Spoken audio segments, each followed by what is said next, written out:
Emma Mitchell was halfway through question 17 when the ceiling exploded. Chunks of acoustic tile and dust rained down on her marine biology final exam as black ropes dropped through the sudden opening. In 3 seconds flat, 6 Navy SEALs in full tactical gear rappelled into room 204 of the Oceanography Building, their boots hitting the linoleum floor with synchronized precision that shattered the academic silence like a gunshot. Before we jump back in, tell us where you're tuning in from. And if this story touches you, make sure you're subscribed, because tomorrow, I've saved something extra special for you. 23 college students froze in their plastic chairs, pens suspended over answer sheets, watching in stunned disbelief as America's most elite warriors surrounded one desk in the middle row, Emma's desk. The lead SEAL, a mountain of a man with captain's bars barely visible beneath his tactical vest, stepped forward and spoke 2 words that would change everything. Emma Mitchell. 3 hours earlier, Emma had been exactly where she belonged. Pacific Coast University's Marine Biology program attracted students from around the world, but few possessed Emma's natural intuition for ocean ecosystems. At 21, she had already co-authored 2 research papers and maintained a perfect grade point average through 3 years of rigorous coursework. Her professors whispered about graduate programs at Woods Hole and Scripps Institution, prestigious opportunities that seemed inevitable for someone of her caliber. The December morning had started like any other finals weekday. Emma arrived at the Oceanography Building at sunrise, her weathered backpack heavy with study materials and the thermos of coffee that had sustained her through countless, all-night research sessions. The building sat perched on bluffs overlooking the Pacific, its floor-to-ceiling windows offering breathtaking views of the coastline that had inspired her choice of major 4 years ago. Dr. Rebecca Foster nodded approvingly as Emma settled into her usual front-row seat for last-minute review. Foster had become more than just Emma's advisor over the years. She was a mentor who recognized exceptional talent when she saw it. The older woman's silver hair caught the morning light as she arranged exam materials at the podium, her movements precise and purposeful after 30 years of academic life. Other students filtered into room 204 with varying degrees of preparation and anxiety. Tyler Brooks slumped into the seat beside Emma, his normally cheerful demeanor replaced by the hollow-eyed exhaustion that characterized finals week. He had been Emma's closest friend since freshman orientation, bonding over shared late-night study sessions and a mutual fascination with marine conservation. "Ready to crush this thing?" Tyler asked, attempting his usual optimism despite the circumstances. Emma smiled, though something felt different today. She couldn't shake the sensation that had been building for the past week, a subtle unease that had nothing to do with exam anxiety. It started when she noticed the black sedan parked across from her apartment building, the same vehicle that appeared outside the library during her research sessions. Then came the clicking sounds on her phone calls and the way conversations seemed to halt when she approached groups of graduate students. "Just another test," she replied, though her fingers unconsciously traced the outline of the flash drive hidden in her jacket pocket. The device contained her independent research findings from the past semester, data that had initially excited her but now felt like it carried weight she didn't fully understand. Dr. Foster called the class to attention at precisely 9 o'clock. The final exam represented the culmination of a semester focused on deep ocean ecosystems, with particular emphasis on the effects of human activity on marine environments. Emma had spent months analyzing water quality data, temperature readings, and species population surveys from various Pacific research stations.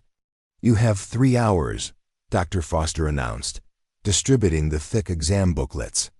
"This comprehensive test covers all material from September through today. Show me what you've learned about our oceans and the forces that shape them." Emma opened her booklet and immediately felt confident. The questions covered familiar territory: ocean acidification, thermal layering, nutrient cycles, and species adaptation patterns. She moved through the multiple choice section with practiced efficiency, her pencil marking answers with the certainty that came from genuine understanding rather than mere memorization.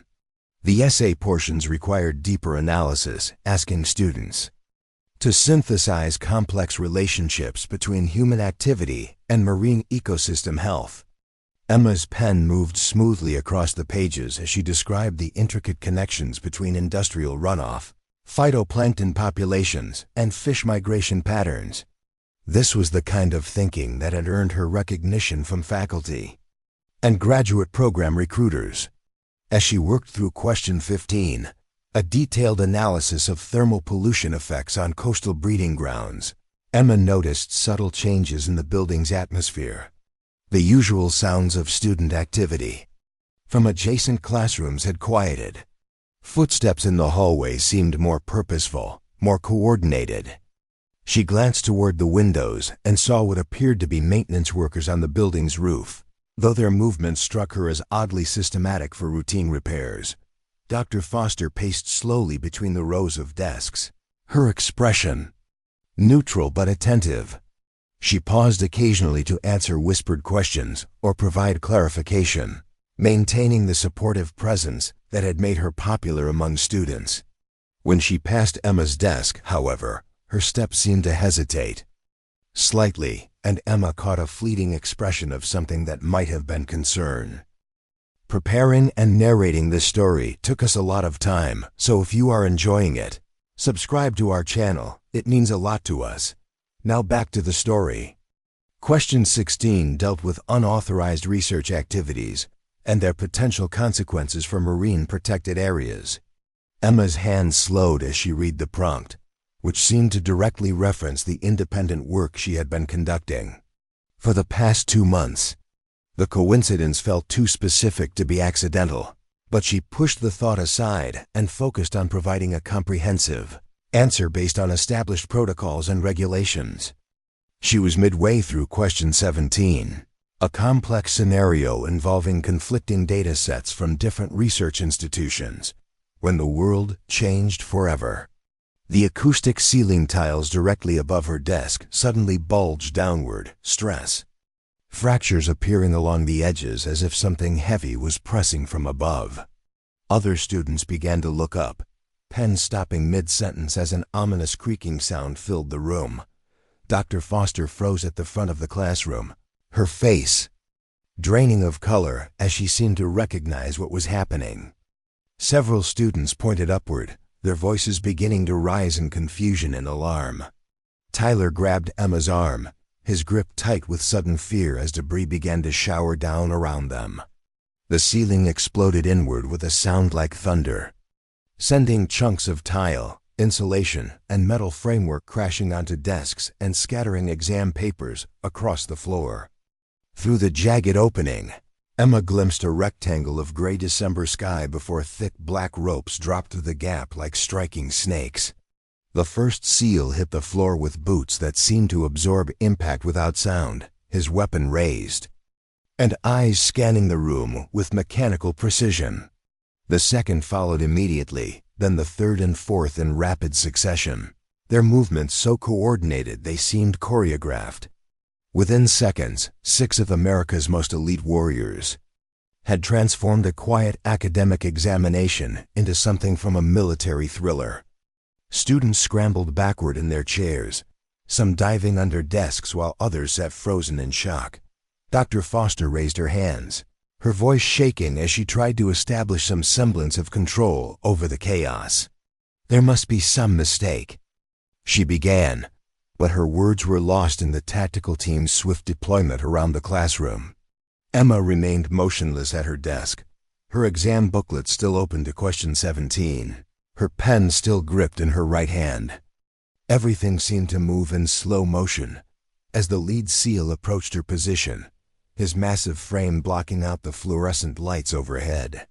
She could see her reflection in his tactical goggles, a young woman in jeans and a university sweatshirt, looking impossibly small against the backdrop of military precision. Captain Jack Harrison removed his helmet, revealing a weathered face marked by years of dangerous missions in hostile territories around the world. His gray eyes held no malice, but they carried an intensity that made Emma understand that whatever was happening transcended normal academic boundaries. When he spoke her name, his voice carried the authority of someone accustomed to immediate and unquestioning compliance. "Emma Mitchell," he repeated, extending his hand toward her in a gesture that was more command than invitation. "You need to come with us." Tyler lunged forward from his seat, positioning himself between Emma and the SEAL team with the reckless bravery of youth and friendship. "You can't just take her," he shouted, his voice cracking with adrenaline and fear. "She's taking her finals. She hasn't done anything wrong." Captain Harrison's expression didn't change, but two of his team members moved smoothly to flank Tyler, their presence a clear indication that interference would not be tolerated. "This doesn't concern you, son," Harrison said, his tone almost gentle despite the circumstances. "Step aside and let us do our job." Dr. Foster found her voice, stepping forward with the moral authority that came from decades of protecting her students. "I demand to know what this is about," she said, her academic credentials seeming fragile against the tactical reality filling her classroom. "Emma is one of our finest students. Whatever you think she's done, there must be proper procedures to follow." Emma slowly stood from her desk, her legs unsteady as the full weight of the situation settled over her. The flash drive in her jacket pocket seemed to burn against her ribs, and she suddenly understood that her independent research had attracted attention far beyond the university's walls. Whatever she had discovered in those water quality reports and species migration patterns had crossed lines she didn't even know existed. "It's okay, Dr. Foster," Emma said, surprised by the steadiness of her own voice. She looked around the classroom at her fellow students, their faces reflecting confusion and fear that mirrored her own internal state. Some held their phones, though whether to record the scene or call for help, she couldn't tell. "I'll go with them." Captain Harrison nodded approvingly, but his team maintained their tactical positions as Emma gathered her backpack and jacket. She left her exam booklet on the desk, question 17 forever unfinished, its incomplete answer a symbol of how completely her life had just changed direction. The other students watched in silence as she walked toward the gaping hole in students. The ceiling, escorted by warriors who seemed to have emerged from another world entirely. "Emma," Tyler called out as she reached the ropes that would carry her away from everything familiar. She turned back to see his face, desperate and confused, trying to make sense of a situation that defied all logic. "I'll call your parents. I'll get help." She nodded, though she suspected that whatever forces had deployed Navy SEALs to extract her from a college examination were far beyond anything her parents or university officials could address. As the tactical team prepared to lift her through the destroyed ceiling, Emma took one last look at room 204, at the scattered exam papers and overturned desks, at the life she was leaving behind without understanding why. The ascent through the ceiling felt like traveling between dimensions, from the familiar world of academic pursuit to something darker and more complex. Above the building, Emma found herself on the roof, surrounded by additional military personnel and equipment that had been positioned with surgical precision. A helicopter waited nearby, its rotors beginning to spin as Captain Harrison guided her toward the aircraft. "Where are we going?" Emma asked, having to shout over the increasing noise from the helicopter's engines. Harrison's reply was lost in the roar of machinery, but his expression suggested that answers would come later, after she was secured and transported to wherever people like her were taken when their research crossed invisible boundaries. As the helicopter lifted off from the university roof, Emma watched Pacific Coast University shrink below her, its familiar buildings and pathways becoming abstract shapes in a landscape that no longer felt like home. The Pacific Ocean stretched endlessly westward, its surface reflecting the gray December sky like a mirror of uncertainty. Emma pressed her face against the helicopter's window, watching the coastline that had inspired her love of marine biology disappear behind them. Whatever she had discovered in her research, whatever lines she had crossed, there would be no returning to the simple life of a college student taking her finals on a quiet Tuesday morning. The flash drive in her pocket contained data that had somehow triggered the deployment of America's most elite military unit. As the helicopter banked eastward toward an unknown destination, Emma realized that her education was about to take a dramatically different direction than any graduate program could provide. The question was no longer whether she would pass her marine biology final, but whether she would survive the real-world consequences of the knowledge she had uncovered. Part 2. The silent treatment. The helicopter touched down at Naval Base Coronado, 47 minutes after lifting off from Pacific Coast University. Emma had spent the flight in complete silence, her escorts offering no explanations despite her repeated questions. Captain Harrison sat across from her, his tactical gear creating an intimidating presence that seemed to fill the aircraft's cramped interior. When she asked about her rights, about calling a lawyer, about notifying her family, he simply stared out the window at the ocean passing below. The base sprawled across the coastline like a small city dedicated entirely to military precision. Emma had driven past its gates countless times during her years at university, never imagining she would see it from the inside under these circumstances. Guard towers and razor wire perimeter fencing gave way to training facilities, administrative buildings, and aircraft hangars that housed some of the most advanced military technology in the world. As the helicopter settled onto a landing pad, marked with fresh paint and military designations, Emma noticed the absence of normal base activity. No personnel moved between buildings, no vehicles traversed the normally busy streets, and even the ever-present sound of training exercises had ceased. The entire facility seemed to be holding its breath, as if her arrival had triggered some kind of lockdown protocol. Captain Harrison helped her down from the aircraft, his grip firm but not painful as he guided her across the tarmac toward a nondescript concrete building. The structure looked like it had been built during an era when function mattered more than aesthetics, its small windows and reinforced walls suggesting purposes that extended beyond normal administrative duties. Emma counted 3 separate security checkpoints between the helicopter and the building's entrance, each one staffed by personnel who seemed to recognize her escorts, but showed no curiosity about the college student in their midst. The interior corridors were painted institutional green and lit by fluorescent fixtures that cast harsh shadows along the walls. Emma's sneakers squeaked against the polished linoleum as they walked past numbered doors that revealed nothing about their contents. The air smelled of disinfectant and something else she couldn't identify, a metallic scent that seemed to permeate military facilities everywhere.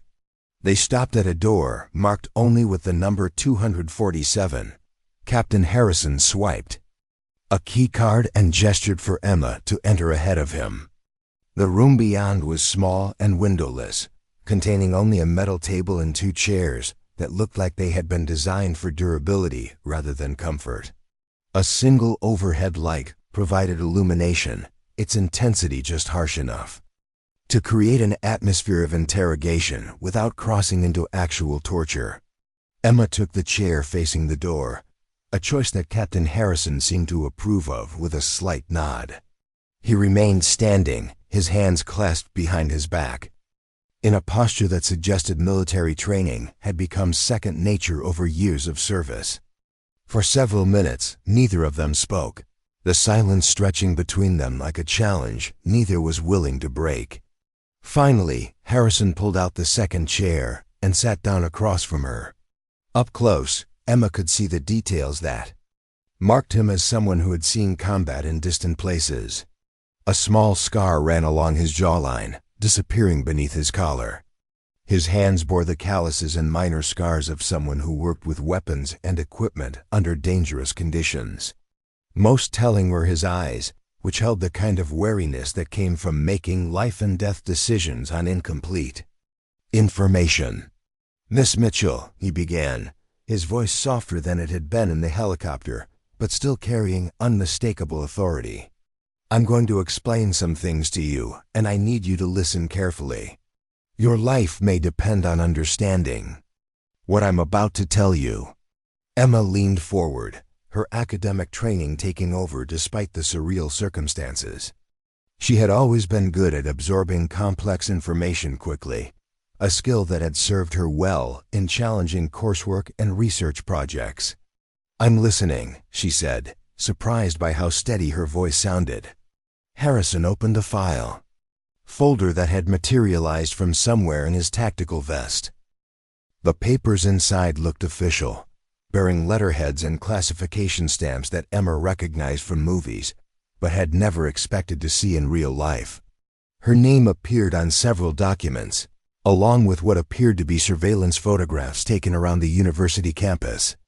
3 months ago, you began conducting independent research on water quality data from federal monitoring stations along the Pacific coast," Harrison said, consulting his notes with the precision of someone who had memorized every detail.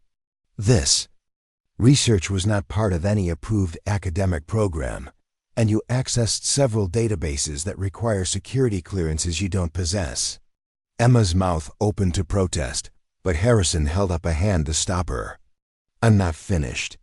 Your analysis of this data led you to conclusions about patterns in ocean temperature and chemical composition that match classified information gathered through military intelligence operations. Information that, if released publicly, could compromise ongoing national security initiatives." The flash drive in Emma's jacket pocket seemed to grow heavier as Harrison spoke. She had thought she was simply conducting advanced research that would impress graduate school admissions committees. The idea that her work had national security implications seemed absurd, but the presence of Navy SEALs in her final exam suggested otherwise. "I didn't know," Emma said, her voice barely above a whisper. "I was just trying to understand why the data didn't match the published environmental reports. There were discrepancies in the temperature readings and chemical analysis. That didn't make sense based on normal pollution sources." Harrison's expression didn't change, but something flickered in his eyes that might have been sympathy. "What you discovered, Miss Mitchell, is evidence of activities that are classified at the highest levels of government. Activities that involve national defense capabilities that our enemies would very much like to understand." Emma felt the room spinning slightly as the implications settled over her. Her innocent research into marine environmental data had somehow intersected with military secrets that she never should have been able to access. The realization that she had been operating in dangerous territory without knowing it made her stomach churn with a mixture of fear and disbelief. "Am I under arrest?" she asked, though she suspected that normal legal procedures didn't apply to whatever situation she had stumbled into.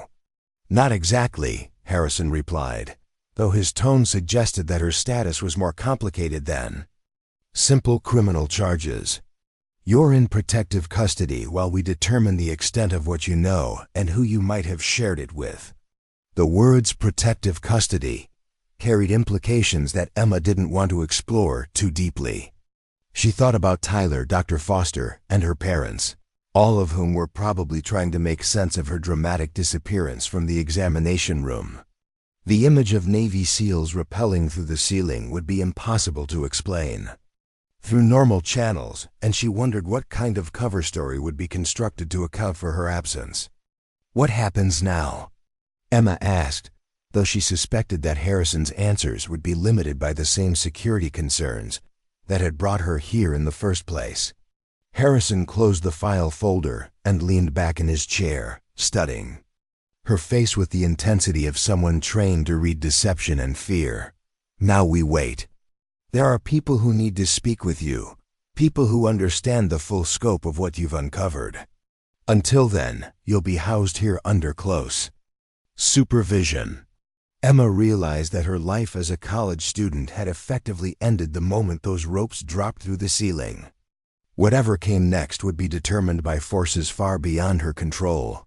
People who operated in worlds of classified information and national security priorities that she had never imagined existed. The academic freedom she had taken for granted, the simple pleasure of pursuing knowledge for its own sake, had been replaced by something far more complex and dangerous. As Captain Harrison stood to leave, Emma called out one final question. "Will I be able to go back to school? To finish my degree?" Harrison paused at the door, his hand on the handle, and for a moment his professional mask slipped slightly.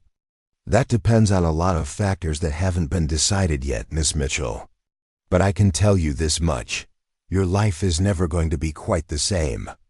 The door closed behind him with the solid click of electronic locks engaging, leaving Emma alone in the windowless room with her thoughts and the growing realization that her pursuit of knowledge had led her into territory where truth came with a price she was only beginning to understand. Part 3. The network awakens. While Emma sat in her concrete cell at Naval Base Coronado, her disappearance was sending ripples through Pacific Coast University that would soon become waves of concern. An investigation.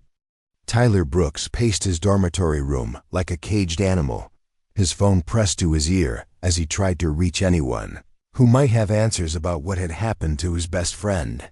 "Mrs. Mitchell, I know this sounds crazy, but you need to come to the campus right away," Tyler said, his voice strained with anxiety and disbelief. "Emma was taken from her final exam by military personnel. I saw it happen. There were Navy SEALs, helicopters, the whole thing." Emma's mother, Linda Mitchell, worked as a high school guidance counselor in Sacramento and had never received a phone call quite like this one. Her daughter had always been the responsible type, the student who called every Sunday and never missed important family events. The idea that Emma was somehow involved with military operations seemed impossible, but Tyler's voice carried a conviction that was difficult to dismiss. "Slow down, Tyler," Linda said, though her own heart was beginning to race with maternal alarm. "Tell me exactly what you saw, step by step." Tyler described the scene in room 204, his words tumbling over each other as he relived the moment, when their normal academic world had exploded into something from a military thriller. He told her about the ceiling collapsing, the tactical team descending on ropes, and Emma's calm acceptance of whatever was happening to her. Most importantly, he emphasized that Emma had seemed to know why they were there, as if she had been expecting something like this to occur. "Has Emma been acting strangely lately?" Linda asked, her mind racing through recent phone conversations with her daughter.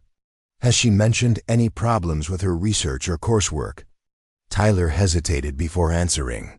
"She's been working on some kind of independent project for the past few months. Really intense stuff, staying up all night analyzing data she downloaded from government databases. She said it was for graduate school applications, but now I'm wondering if there was more to it." Dr. Rebecca Foster was fielding similar phone calls from concerned parents whose children had witnessed the dramatic extraction. The university administration had gone into crisis management mode, but their standard procedures seemed inadequate for dealing with military operations conducted on campus without prior notification or explanation. Foster found herself caught between institutional loyalty and genuine concern for her most promising student. The aftermath in room 204 looked like a disaster zone. Maintenance crews were working to repair the ceiling damage, while university security officers tried to piece together exactly what had occurred. The scattered exam booklets had been collected as evidence, though evidence of what remained unclear. Emma's unfinished test sat on Foster's desk, its incomplete answers a poignant reminder of how quickly normal life could be disrupted by forces beyond anyone's control. Foster placed a call to her former colleague, Dr. Michael Torres, who had left academic life 5 years earlier to work for a government research institute that specialized in marine environmental monitoring. If anyone could shed light on how Emma's research might have attracted military attention, It would be someone with experience navigating the intersection between academic inquiry and national security concerns. "Rebecca, this is highly irregular," Torres said after Foster explained the situation. His voice carried the cautious tone of someone who understood the sensitivities involved in government research.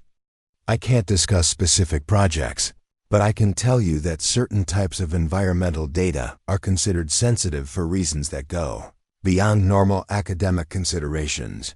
"What kind of reasons?" Foster pressed, though she suspected Torres would be limited in how much he could reveal.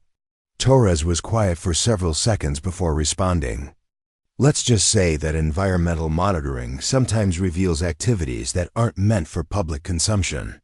If your student accessed the wrong databases and drew the wrong conclusions, she might have stumbled onto information that certain people prefer to keep classified."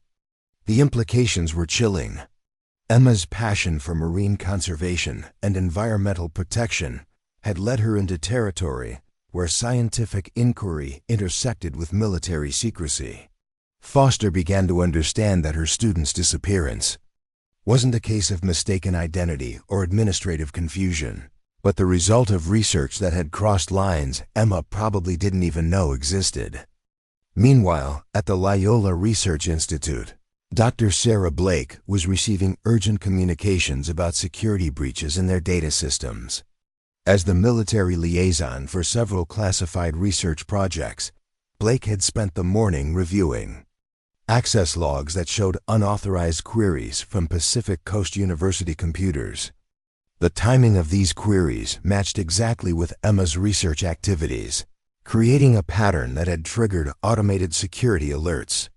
The student accessed thermal monitoring data from 3 separate classified programs. Blake reported to her superiors during an emergency video conference. Her analysis methodology was sophisticated enough to identify patterns that we've been trying to keep hidden. If she shared her findings with anyone, we could have a serious disclosure problem. The participants in the video conference represented various levels of military and intelligence community leadership, people who made decisions about national security priorities that affected millions of lives. Emma's name appeared on their screens alongside threat assessments and risk evaluations that reduced her from a person to a security problem requiring immediate attention. "What's her background?" asked a voice from the Pentagon, the speakers. Face obscured by classification protocols that protected high-level decision-makers from identification. Blake consulted her files, which had been compiled with remarkable speed given the circumstances. 21 years old, marine biology major with a 4.0 GPA, no criminal history, no foreign contacts of significance. Her professors describe her as brilliant but politically naive. She appears to have conducted her research out of genuine scientific curiosity rather than malicious intent. "That might make her more dangerous, not less," another voice observed. "True believers who stumble onto classified information have a tendency to think the public has a right to know everything they've discovered." Blake understood the concern. Academic researchers operated under different ethical frameworks than military personnel, prioritizing open inquiry and public knowledge over national security considerations. Emma's commitment to environmental protection could easily translate into a desire to expose what she might perceive as government cover-ups or environmental threats being hidden from public view. The discussion turned to containment strategies and long-term solutions for dealing with Emma's knowledge. Options ranged from intensive security briefings designed to impress upon her the importance of keeping what she had learned secret, to more permanent solutions that would ensure her research never saw the light of day. The clinical language of national security planning reduced Emma's fate to a series of risk calculations and operational considerations. Back at Pacific Coast University, Tyler was organizing an impromptu gathering of students who had witnessed Emma's extraction.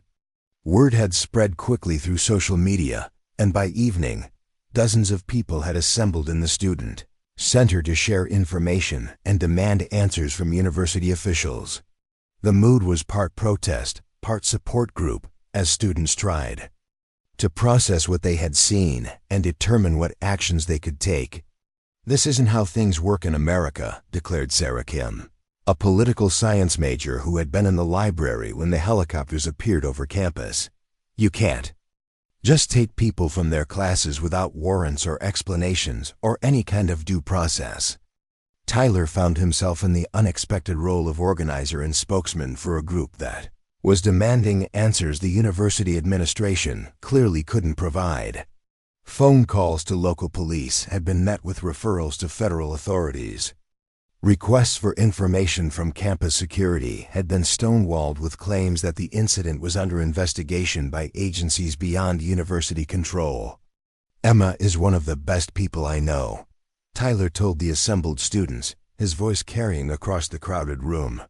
"If the government thinks she's some kind of threat, they're wrong. She cares about the environment and wants to protect our oceans. That's not a crime. That's exactly what we should be encouraging in our students." The crowd murmured agreement, but several students raised concerns about the futility of challenging military operations through normal civilian channels. The power differential between college students and Navy SEALs seemed insurmountable, and the legal system that was supposed to protect individual rights seemed inadequate for dealing with national security claims. Dr. Foster arrived at the gathering. As it was winding down, her presence adding academic credibility to what had started as an impromptu student protest. She addressed the group with the authority of someone who had spent decades navigating university politics and administrative challenges. "I want you all to know that I've been in contact with several organizations that specialize in cases where academic freedom intersects with government secrecy," Foster announced. "Emma's situation isn't unique, unfortunately, but that also means there are people with experience fighting these kinds of battles." Foster explained that she had reached out to legal advocacy groups that represented researchers who had been targeted for their work on sensitive topics. These organizations understood the delicate balance between national security concerns and academic freedom, and they had resources for challenging government actions that exceeded reasonable bounds. "The most important thing we can do right now is document everything we know and maintain public attention on Emma's case," Foster continued.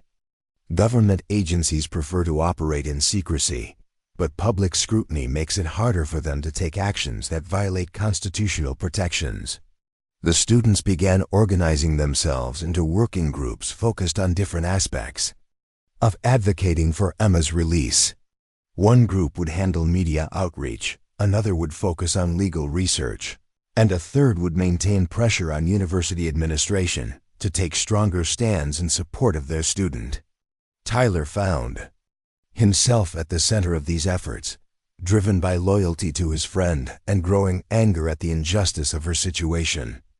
As the evening wore on, Foster reflected on how quickly Emma's disappearance had mobilized a community of people who barely knew each other but shared common values about education, justice, and individual rights.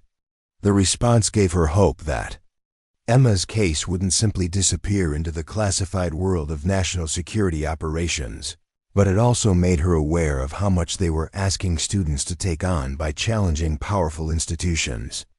The battle for Emma's freedom was just beginning, and the outcome would depend on whether ordinary people could generate enough pressure to force extraordinary institutions to explain their actions and justify their decisions. Foster understood that they were fighting against systems designed to operate beyond public accountability, but she also knew that Emma's case represented larger questions about how much freedom citizens were willing to surrender in the name of security. Part 4. Growing unease. 3 days had passed since Emma's extraction from room 204, and the carefully constructed normalcy of Pacific Coast University was beginning to crack under the pressure of unanswered questions.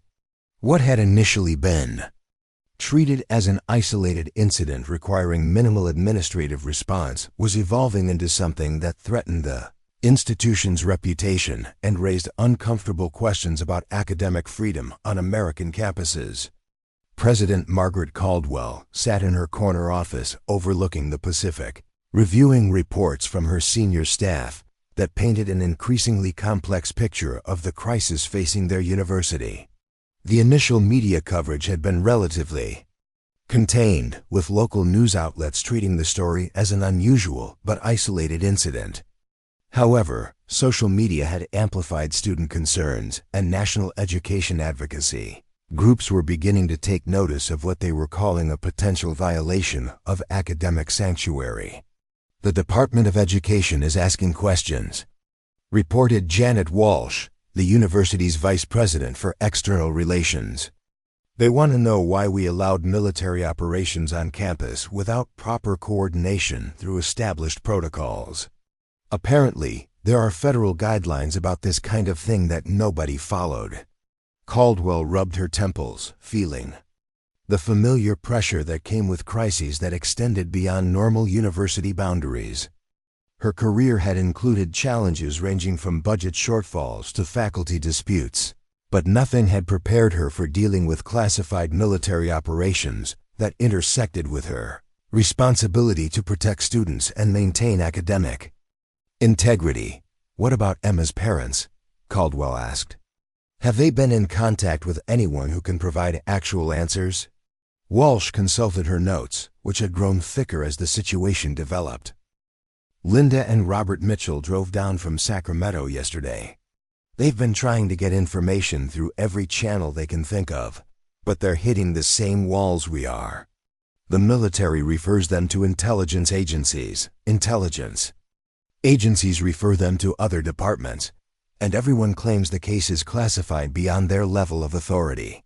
The frustration was evident in Walsh's voice, reflecting the helplessness that came from discovering how little influence civilian institutions had when military priorities took precedence. The university's normal relationships with local, state, and even federal officials seemed inadequate for addressing a situation that operated under different rules and authorities. Dr. Foster knocked on the president's door and entered with the haggard appearance of someone who had been working around the clock to find solutions that seemed increasingly elusive.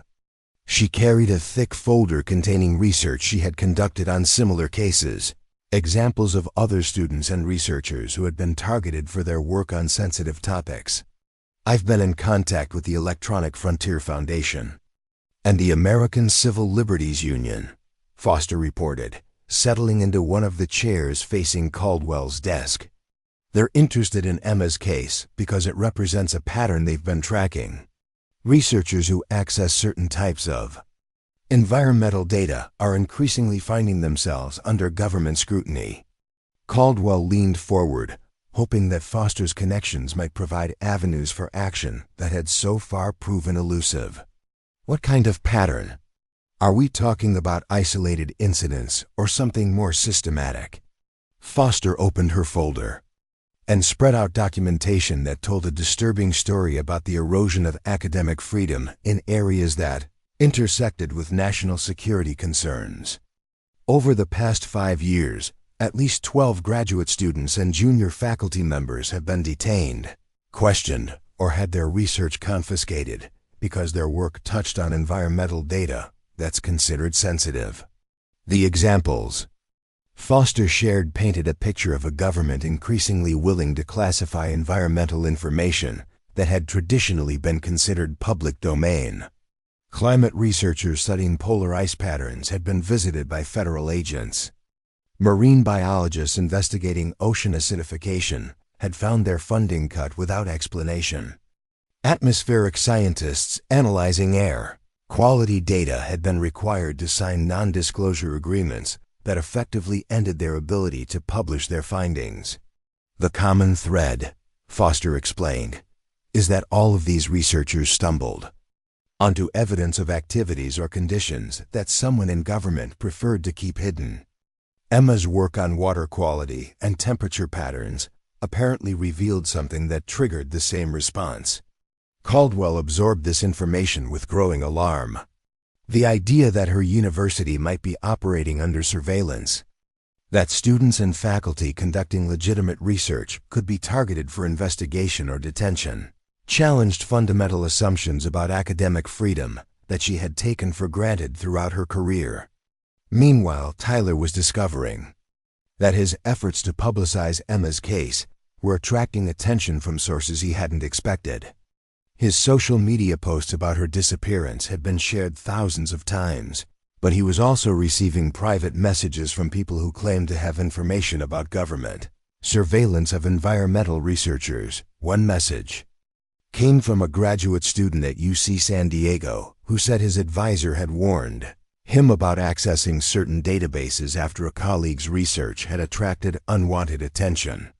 Another came from someone claiming to be a former government employee who said environmental data was being classified to hide evidence of military activities that violated international treaties.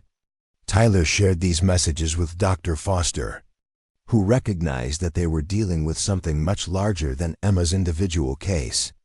The pattern of government interest in environmental research suggested systematic efforts to control information about activities that might be controversial if exposed to public scrutiny. "We need to be careful about how we proceed," Foster warned during one of their strategy meetings. "If we're right about this being part of a larger pattern, then the people responsible for Emma's detention have significant resources and aren't likely to be deterred by normal public pressure." The warning proved prescient when Tyler began noticing signs that he was under surveillance. Cars that seemed to follow him between classes, strangers who appeared in places where he regularly studied, and technical problems with his phone and computer that suggested external interference. The realization that his advocacy for Emma might be putting him at risk added a new dimension of fear to his determination to help his friend. Dr. Foster was experiencing similar pressures. Her office phone had developed intermittent problems that made secure conversations difficult. Her university email account had been subjected to what IT specialists described as sophisticated hacking attempts. Most concerning, she had been approached by people claiming to represent government agencies who suggested that her public statements about Emma's case were creating unnecessary complications. "Dr. Foster," said Agent Lisa Park during an unscheduled visit to Foster's office, "I represent an interagency task force that handles cases involving classified information and academic research. I think we need to discuss your student's situation in more constructive terms." Park carried credentials that seemed legitimate, but her appearance at the university, without prior arrangement, suggested the kind of pressure tactics that Foster had been warned to expect. The agent's professional demeanor couldn't hide the implicit threat in her presence, and her suggestion that Foster's advocacy efforts were counterproductive. "Emma Mitchell is my student," Foster replied, maintaining the dignified authority that had served her well in 3 decades of academic life. "I have a responsibility to ensure her welfare and protect her rights. If you have information about her situation, I'd like to hear it." Park's smile was professionally pleasant but carried undertones that made Foster uncomfortable. "Dr. Foster, I think you may not fully understand the sensitivity of what your student discovered. Her research intersected with national security matters that go beyond normal academic considerations. The people handling her case are trying to resolve the situation in ways that protect both her interests and vital national security concerns."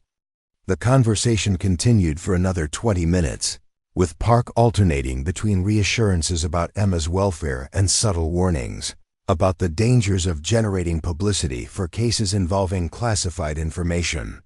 Foster maintained her position that Emma deserved legal representation and communication with her family, but Park's responses suggested that normal legal protections might not apply to Emma's situation. After Park left, Foster sat in her office feeling the weight of forces that seemed beyond her ability to influence or understand. The academic world she had inhabited for decades operated under principles of open inquiry and rational discourse, but Emma's case had thrust her into a realm where different rules applied. and where institutional power could be exercised without normal constraints. That evening, Tyler organized another student gathering, but this time the mood was more subdued as participants began to understand that they were challenging systems that had significant resources for defending themselves. Several students reported being approached by people asking questions about Emma's research and the student organizing efforts. Others had received warnings from parents who were concerned about their children's involvement in potentially dangerous political activities. "Maybe we're in over our heads," admitted Sarah Kim, whose initial outrage had been tempered by growing awareness of what they were up against. "These aren't campus security guards or local police we're dealing with. These are federal agencies with the power to make people disappear." Tyler understood the fear, but he also knew that backing down would essentially abandon Emma to whatever fate had been decided for her by people operating beyond public accountability. "If we don't stand up for each other, who will?" he asked the group. "Emma didn't do anything wrong except ask questions and look for answers. That's supposed to be what universities are for." The discussion that followed revealed the tension between idealistic commitments to justice and practical recognition of the limits of student power when confronted with national security institutions. Some students argued for maintaining pressure through continued publicity and advocacy efforts. Others worried that their actions might make Emma's situation worse by escalating a confrontation they couldn't win. Foster addressed the group near the end of the evening, her words carrying the weight of someone who had spent the day learning uncomfortable truths about the intersection between academic freedom and government power. "I want you all to understand that what we're doing matters even if we don't immediately see results," she said. "Emma's case represents questions that go beyond one student or one university. If we allow people to be taken from their classrooms without explanation or accountability, we're accepting a limitation on freedom that will affect everyone." Her words provided some comfort to students who were struggling with fear and uncertainty, but Foster knew that the battle they were fighting would require resources and strategies that extended beyond what a group of college students could provide. Emma's fate would ultimately be decided by people operating in classified worlds that were designed to be immune to the kinds of pressure that normal citizens could bring to bear. As the students dispersed into the darkness of the campus evening, Foster remained behind to clean up the meeting space and reflect on how much their lives had changed since Navy SEALs had descended through the ceiling of room 204. The simple act of pursuing knowledge, which had seemed so fundamental to university life, had revealed itself to be more dangerous and more constrained than any of them had previously understood. Part 5. The Confrontation. The call came at 3:17 a.m., jolting Tyler from uneasy sleep filled with dreams of helicopters and repelling figures. His phone displayed a number he didn't recognize, but the voice on the other end was unmistakably official, carrying the kind of authority that cut through confusion and demanded immediate attention. "Tyler Brooks," the voice said, not asking but confirming. "This is Agent Marcus Webb with the Department of Naval Intelligence. We need to speak with you immediately. There's a car waiting outside your dormitory." Tyler stumbled to his window and peered through the blinds. A black sedan sat under the street light, its engine running and occupants invisible behind tinted windows. The sight confirmed that his advocacy efforts for Emma had indeed attracted the kind of attention he had been warned to expect, but experiencing it firsthand felt surreal and terrifying. "I have rights," Tyler said into the phone, though his voice carried less conviction than he had hoped. "I don't have to go anywhere with you." Agent Webb's response was measured but firm. "Mr. Brooks, you're not under arrest, but your association with Miss Mitchell and your recent activities have raised concerns that we need to address. You can speak with us voluntarily now, or we can arrange a more formal interview through official channels that would be considerably more disruptive to your academic career." The implicit threat was clear. Tyler could cooperate now under circumstances that might allow him to return to his normal life, or he could resist and face the kind of institutional pressure that had already overwhelmed Emma. The choice wasn't really a choice at all, but rather an illusion of control designed to make his compliance seem voluntary. Tyler dressed quickly and made his way downstairs, noting that other students in his dormitory seemed to be sleeping peacefully, unaware that one of their classmates was being collected for questioning in the middle of the night. The contrast between their normal college concerns and the dangerous world he was entering made Tyler feel isolated in ways he had never experienced. The sedan's interior smelled of leather and electronic equipment, suggesting resources and sophistication that went far beyond normal law enforcement capabilities.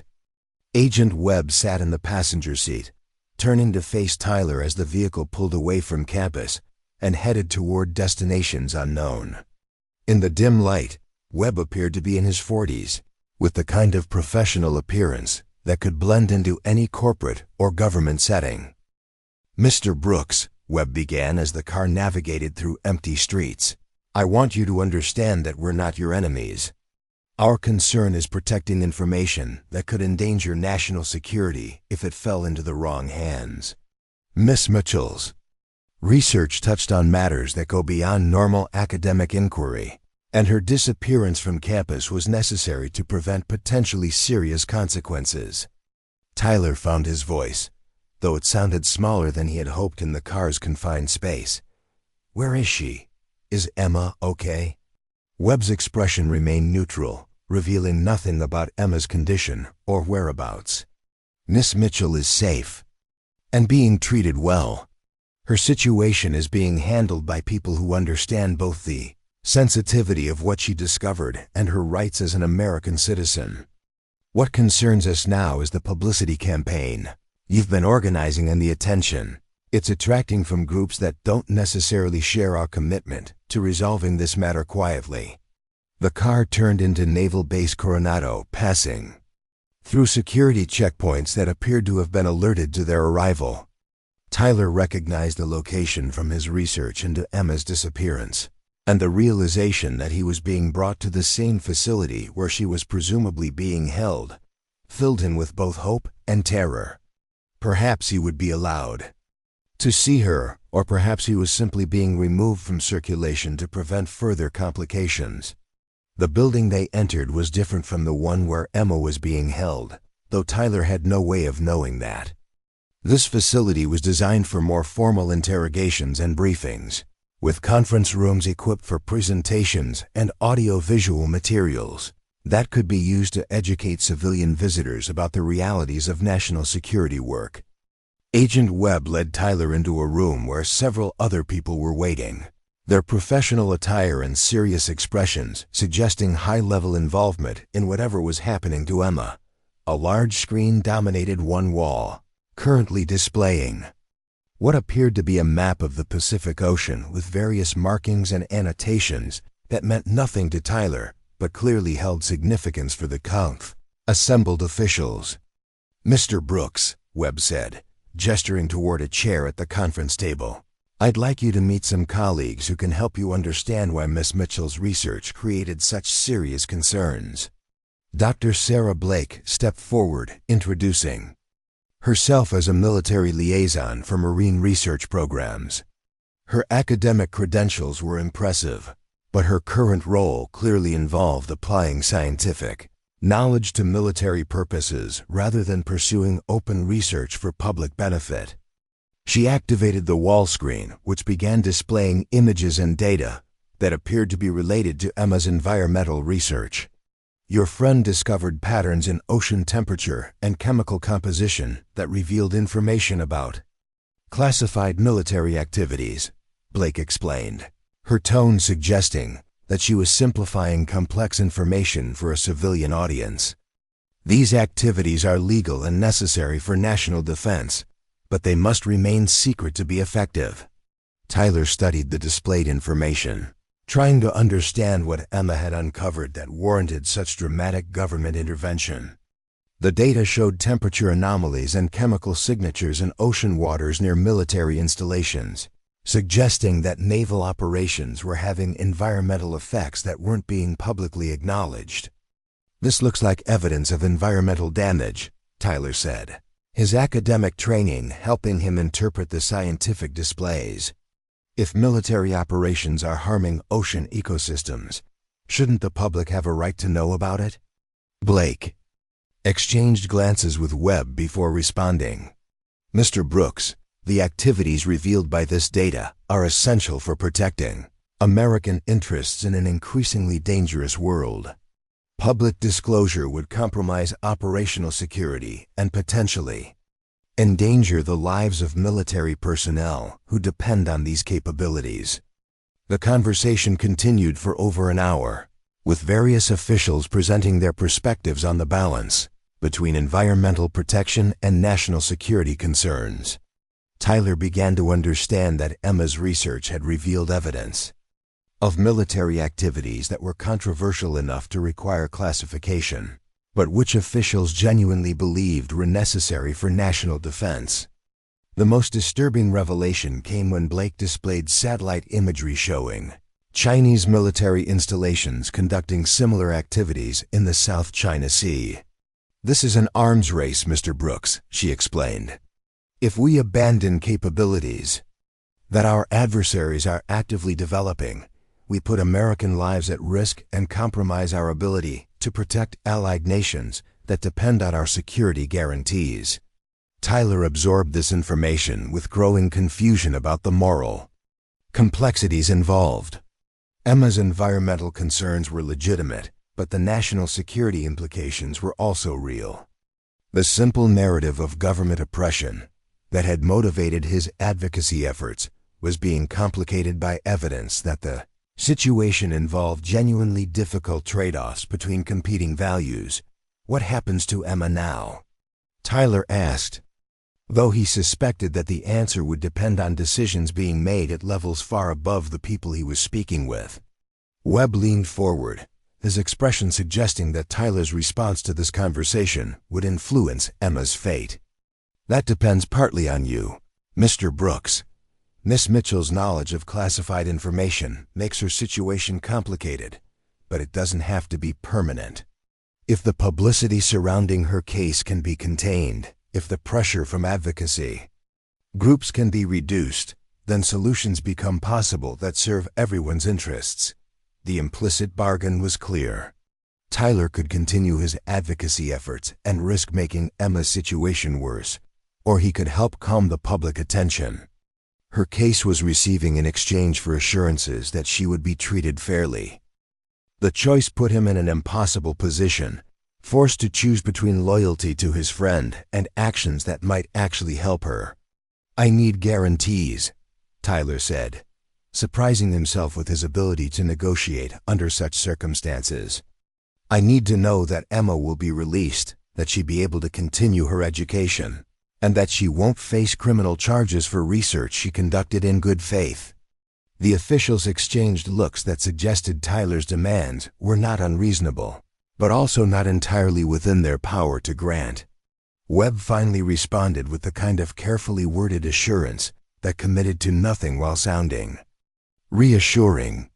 "Mr. Brooks, I can tell you that everyone involved in this case wants to find solutions that protect both national security interests and individual rights. Miss Mitchell's fate isn't sealed, but the path forward requires cooperation from everyone involved, including her supporters." Tyler felt the weight of responsibility settling on his shoulders like a physical burden. The realization that his actions could influence Emma's treatment by powerful institutions made him acutely aware of how little he understood about the forces he was challenging.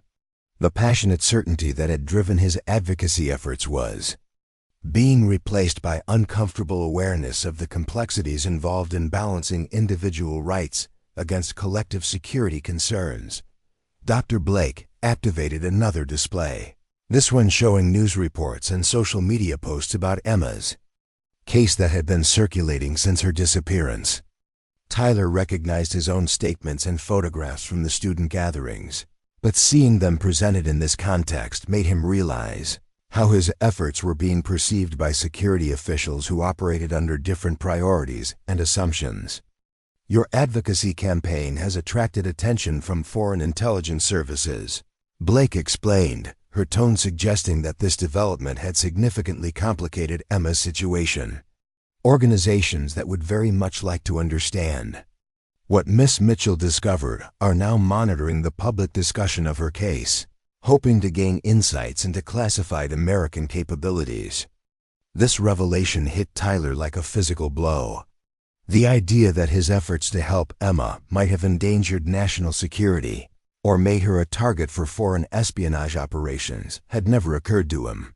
His simple desire to publicize her case and pressure authorities for her release had apparently created complications that extended far beyond his understanding or intention.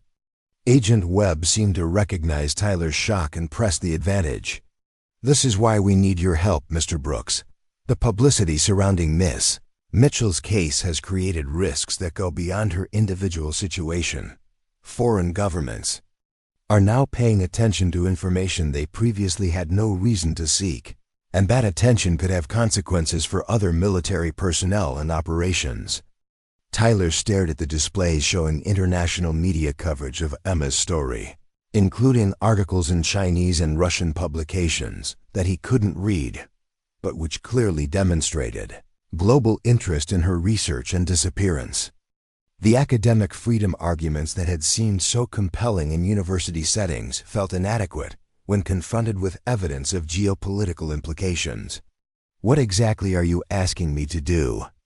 Tyler asked, though he suspected that the answer would require him to abandon Emma in ways that violated everything he believed about loyalty and friendship. Webb exchanged glances with Blake before responding. "We're asking you to help us manage this situation in ways that serve everyone's interests. That means working with us to calm public attention, discouraging further media coverage, and helping to create space for diplomatic solutions that can resolve Miss Mitchell's status without compromising essential security concerns." The euphemistic language couldn't hide the fact that Tyler was being asked to betray the movement he had helped create, to tell Emma's supporters that their efforts were counterproductive and should be abandoned. The request felt like a violation of everything he believed about standing up for friends and challenging injustice, but the alternatives being presented seemed worse for everyone involved. "And if I refuse?" Tyler asked, though he suspected that his options were more limited than they appeared. Blake leaned forward, her expression sympathetic but firm. "Mr. Brooks, you're a bright young man with a promising future ahead of you. Your academic record suggests graduate school potential, possibly even career opportunities in government, service where your environmental interests could serve national purposes. But continued involvement in publicity campaigns against classified operations could create problems for your own security clearance prospects and academic standing." The threat was delivered with academic politeness, but its implications were unmistakable. Tyler's future was being held hostage to his compliance with government requests that violated his moral convictions about supporting his friend. The choice between personal advancement and loyalty to Emma was being presented as a simple matter of practical decision-making. Tyler thought about Emma, somewhere in this same facility or one like it, facing pressures and choices that were probably even more difficult than his own. He wondered if she would want him to sacrifice his future for symbolic gestures of support that might not actually help her situation, or if she would prefer that he find ways to work within the system to achieve better outcomes for both of them. "I need time to think about this," Tyler said, though he knew that delay tactics would probably be unsuccessful with people who had significant resources for applying pressure. Webb nodded understandingly. "Of course, Mr. Brooks. This is a significant decision that deserves careful consideration. But I should mention that time is a factor here. The longer Miss Mitchell's case remains in the public eye, the more complicated her situation becomes. Foreign intelligence interest is growing, Political pressure is building, and the range of available solutions is narrowing. Tyler understood that he was being given an ultimatum disguised as reasonable accommodation. His decision about cooperation would need to be made quickly before external pressures eliminated whatever flexibility currently existed in Emma's case. The implications for her welfare were being used to coerce his compliance with government priorities. The meeting concluded with arrangements for Tyler to be driven back to campus, but not before he was given contact information for Webb and assurances that his cooperation would be remembered and rewarded by people who had significant influence over academic and career opportunities. The carrot and stick approach was being applied with professional sophistication that made Tyler feel manipulated even as he recognized the genuine constraints that limited everyone's options. During the drive back to Pacific Coast University, Tyler stared out the window at the pre-dawn darkness and wrestled with moral dilemmas that had no clear answers. His original impulse to publicize Emma's case and demand her release had been motivated by simple notions of friendship and justice, but the reality was proving far more complex than his initial assumptions had anticipated. The campus looked different when Tyler returned to his dormitory, as if his midnight journey into the world of classified operations had changed his perception of familiar surroundings. Other students were beginning to stir for early morning classes. Their concerns focused on normal academic challenges that seemed almost trivial compared to the life and death decisions that Tyler now understood were being made in government facilities around the country. Tyler's room felt like a sanctuary, but also like a prison where he would be forced to confront choices that would define his character and determine Emma's fate. The weight of responsibility for his friend's welfare, combined with growing awareness of the national security implications involved, made sleep impossible even though exhaustion was overwhelming his ability to think clearly. As dawn broke over the Pacific, Tyler sat at his desk and began writing emails to the advocacy groups and media contacts he had cultivated during his campaign to publicize Emma's case. Each message was more difficult than the last as he struggled to find language that would discourage further attention without explicitly betraying the cause he had championed or revealing the pressure he was under. The compromise he eventually reached felt unsatisfactory to all aspects of his conscience, but seemed like the best available option given the constraints he faced. He drafted statements suggesting that Emma's case was being handled through appropriate channels, that continued publicity might complicate diplomatic efforts to resolve her status, and that supporters should trust institutional processes while maintaining concern for her welfare. Tyler knew that these messages would be perceived as abandonment by some of Emma's supporters, particularly those who had been inspired by his earlier passionate advocacy. The transformation from fiery activist to cautious moderate would seem like betrayal to people who had invested emotional energy in supporting his cause, but he hoped that Emma would understand the impossible position he had been placed in. Dr. Foster received Tyler's email just as she was preparing for another day of advocacy efforts on Emma's behalf. The change in tone from his previous communications was immediately apparent, and she recognized the signs of someone who had been subjected to pressure from authorities with significant leverage over his future prospects. Foster understood the position Tyler was in, having faced similar pressure during her own meeting with Agent Park. The government's strategy of isolating Emma's supporters and convincing each of them individually that continued advocacy was counterproductive was clearly being implemented with systematic efficiency. The academic community's response to Emma's case was being neutralized through targeted pressure on key individuals. However, Foster also recognized that Tyler's withdrawal from active advocacy didn't necessarily mean that all efforts on Emma's behalf should be abandoned. Other organizations with more resources and experience in challenging government overreach were still engaged with the case, and Emma's parents were continuing their own efforts to gain access to their daughter and understand her situation.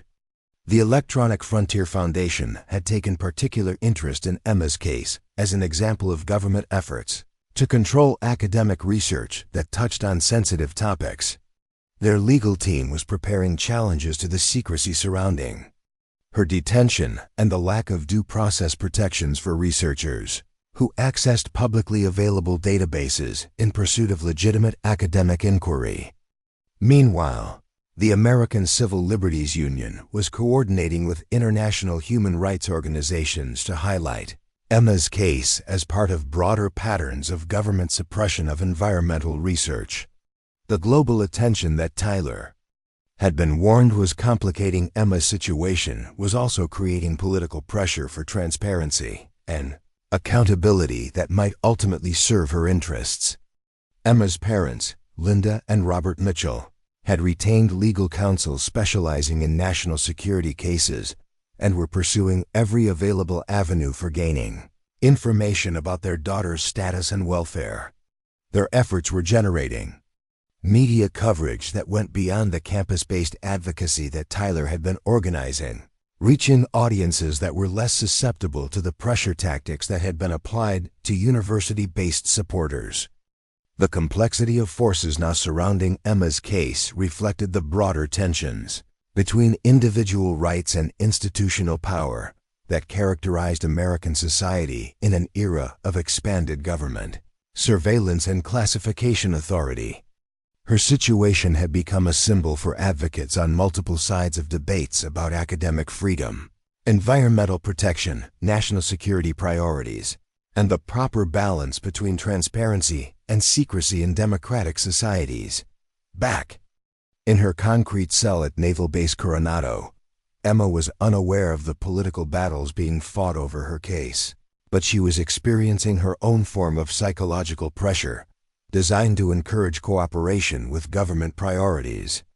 The isolation, uncertainty, and controlled environment were taking their toll on her mental state, making her more susceptible to offers of resolution that required accepting limitations on her future research and public statements. Captain Harrison had been replaced by a rotation of interviewers representing different agencies and approaches to handling her case. Some emphasized the national security implications of her research and the dangers of public disclosure.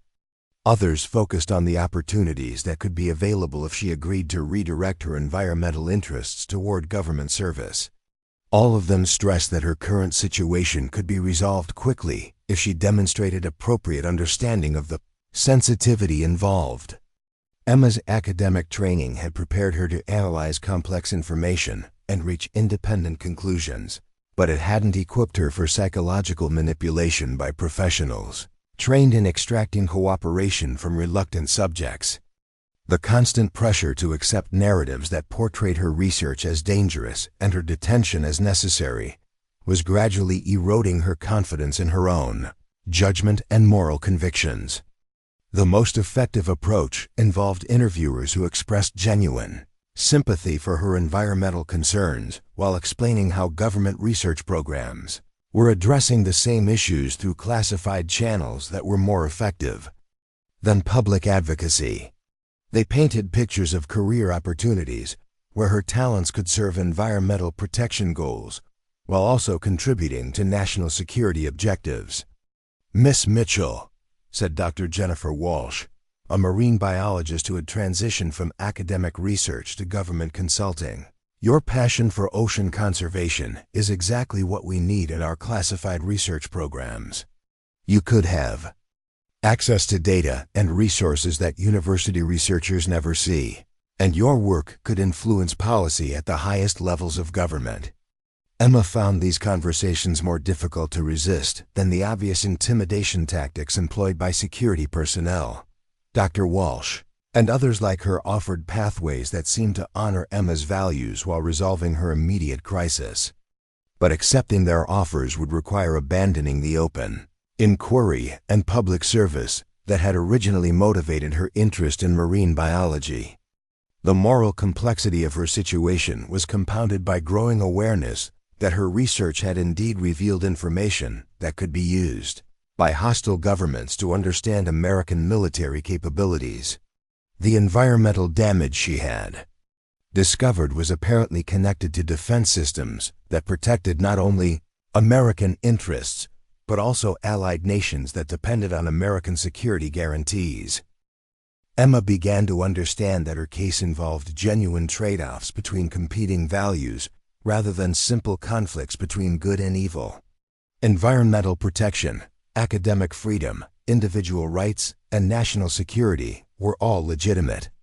Concerns that couldn't be perfectly reconciled through any available solution. The question was whether she could find ways to serve her values while accepting the constraints that her knowledge of classified information imposed. The pressure was designed to make acceptance seem like the mature and responsible choice, but Emma couldn't shake the feeling that surrendering to government control would betray something fundamental about the principles that had guided her life. The question was whether maintaining those principles was worth the personal costs that resistance would likely entail, and whether her sacrifice would ultimately serve any purpose beyond symbolic protest. As her detention entered its second week, Emma faced the same impossible choices that Tyler was confronting from his position outside the classified world she had stumbled into. The forces arrayed around her case were powerful enough to determine her fate regardless of her personal preferences, but the illusion of choice was being maintained to encourage voluntary compliance with outcomes that had probably already been decided by people operating far above her level of influence. The battle for Emma's freedom had become a test of whether individual conscience could prevail against institutional power, and whether American society retained meaningful protections for citizens whose curiosity led them into conflict with government secrecy. The outcome would send messages about academic freedom, environmental transparency, and the proper limits of national security authority that would influence similar cases for years to come. The final resolution, the breakthrough, came from an unexpected source. Dr. Michael Torres, the former academic colleague Dr. Foster had contacted weeks earlier, arrived unannounced at her office carrying a briefcase that would change everything about Emma's case. His expression was grim as he settled into the chair across from her desk, checking the hallway behind him before closing the door with unusual care. "Rebecca, what I'm about to show you could end my career and possibly land me in federal prison," Torres said, his hands trembling slightly as he opened the briefcase.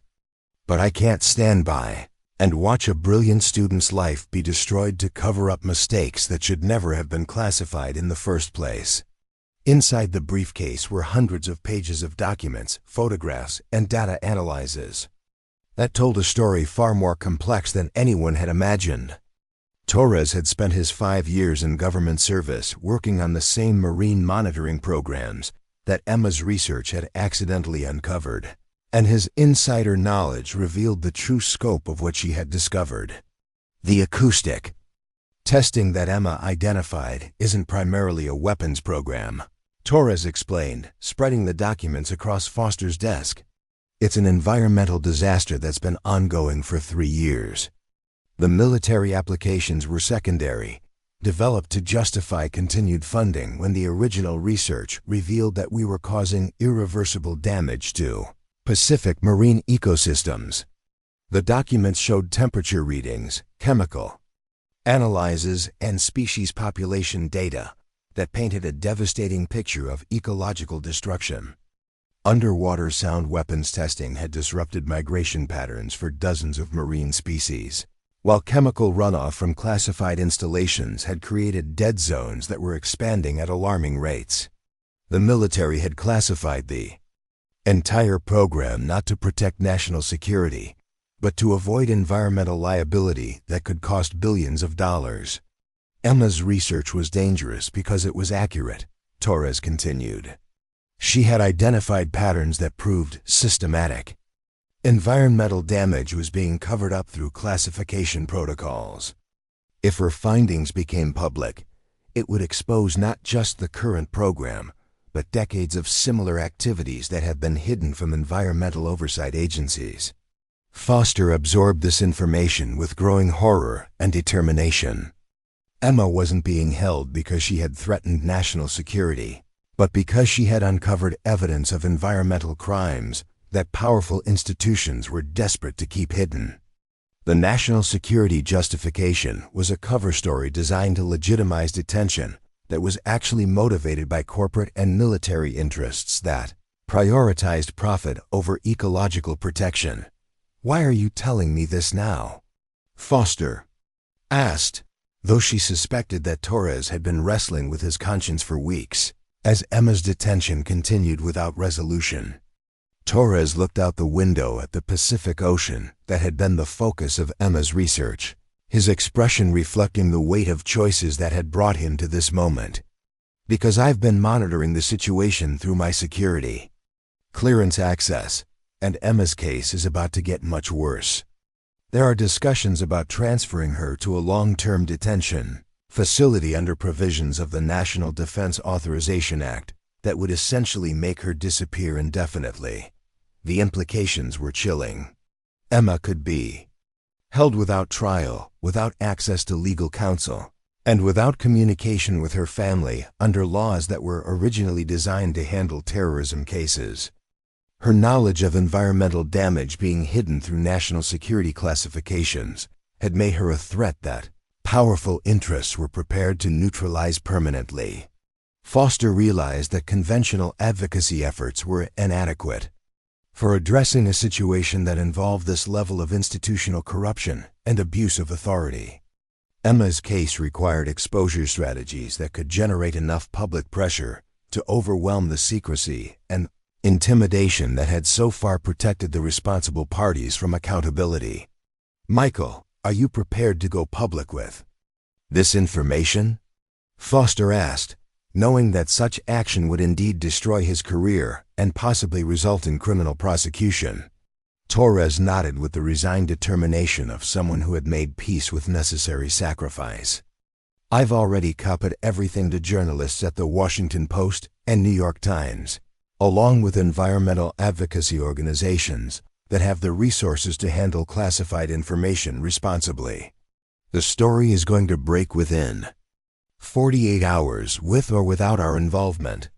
The next 2 days transformed Emma's case from a relatively contained controversy into a national scandal that exposed systematic abuse of classification authority to hide environmental damage.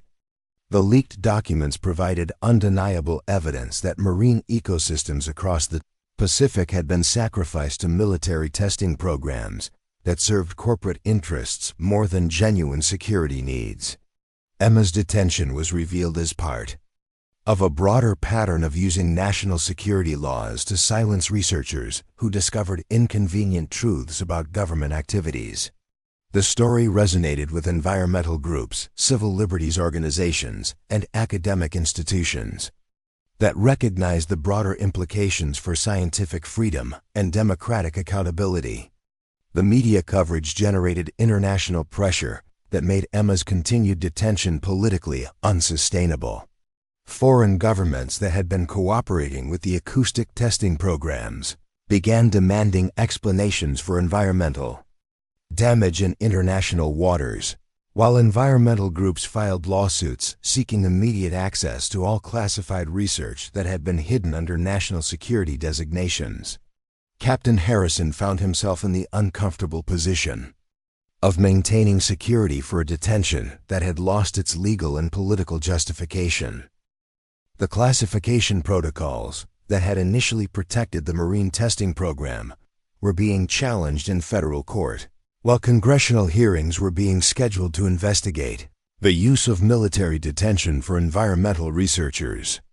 "Miss Mitchell," Harrison said during what would be their final interview, "your situation has changed significantly. The information you uncovered is no longer classified, and the legal basis for your detention has been withdrawn by higher authorities." Emma looked up from the book she had been reading, surprised by the formal tone that suggested official rather than personal communication. After 2 weeks of psychological pressure and isolation, the idea that her circumstances could change so quickly seemed almost impossible to believe. Harrison continued with the professional demeanor that had characterized their entire relationship. But Emma detected subtle signs of discomfort that suggested he was delivering news that complicated his own position. You will be released into the custody of your parents within 24 hours.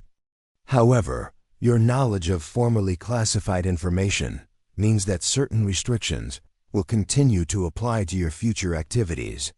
The restrictions, as Harrison explained them, were designed to prevent Emma from conducting the kind of independent research that had led to her detention, but they were also limited enough to allow her to complete her education and pursue career opportunities in environmental science. She would be required to undergo periodic security briefings and would need clearance for certain types of research, but her fundamental rights as an American citizen were being restored. Emma's release from Naval Base Coronado attracted significant media attention, with reporters and advocates gathering to document her reunion with her parents and her first public statements about her detention. The young woman who emerged from the concrete building looked physically unchanged but carried herself with the bearing of someone who had been forced to confront the darker aspects of institutional power. "I never intended to threaten national security," Emma told the assembled media, her voice steady despite the emotional weight of her experience. "I was simply trying to understand why environmental data didn't match the patterns we were being taught in our classes. The fact that my research was considered dangerous says more about the institutions involved than it does about the threat I posed." Her statement carefully avoided revealing specific details about the classified programs she had uncovered, demonstrating her understanding that some information required careful handling even after her release. However, she also made clear that her detention had been motivated by efforts to hide environmental damage rather than protect legitimate security interests. Tyler was among the crowd that welcomed Emma back to Pacific Coast University, though. Their reunion was complicated by the compromises he had made during her detention.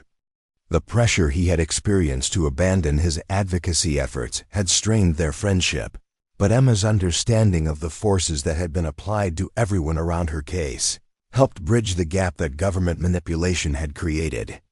"You did what you had to do," Emma told Tyler during one of their first conversations after her return. "I understand the position they put you in, and I don't blame you for trying to find ways to help me that didn't destroy your own future." Dr. Foster welcomed Emma back into her marine biology program, though both of them understood that the young woman's research interests would be forever changed by her experience with government secrecy and institutional power.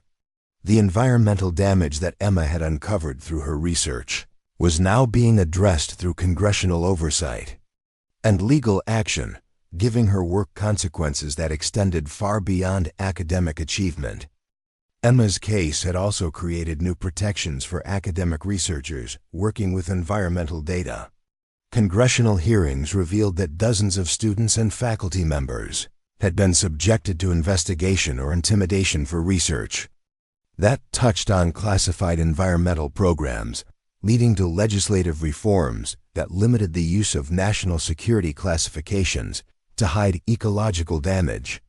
The long-term impact of Emma's detention extended beyond policy changes to include broader public awareness of how classification authority could be abused to protect powerful interests from accountability.